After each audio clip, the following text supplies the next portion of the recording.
Hi everyone.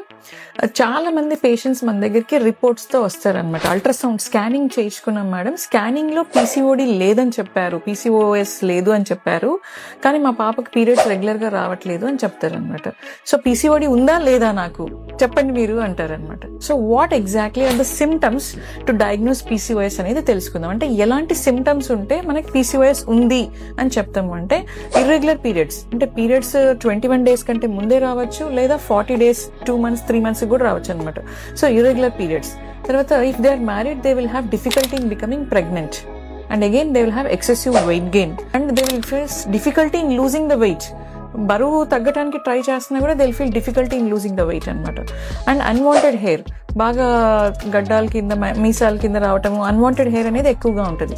తర్వాత oily skin and pimples ఎక్కువగా వస్తున్నాయి అని చెప్పేసి గమనిస్తాం. సో ఎన్ని సిమ్టమ్స్ మీకు ఉన్నాయి, ఓన్లీ స్కానింగ్లో పీసీఓడి పిక్చర్ లేదు అన్నంత మాత్రాన మీకు పీసీఓడి లేనట్టు కాదు. Okay, so if you have clinical symptoms అంటే ఇట్లా ఎక్సెసివ్ హెయిర్ గ్రోత్ ఉంది, ఇంకొంతమందికి ఏమవుతుందంటే అకాంతోసిస్ నైగ్రికెన్స్ అంటే మెడ మీద బాగా నల్లగా చారల్లాగా ఏర్పడుతుంది అనమాట, దాన్ని అకాంతోసిస్ నైగ్రికెన్స్ అంటారు. కొంతమందికి ఆండ్రోజెనిక్ అలోపేషియా అంటే ఈ ఫ్రాంటల్ ఏరియాలో బాగా హెయిర్ పల్చబడిపోతుంది, హెయిర్ ఎక్కువగా ఊడిపోవడం వల్ల.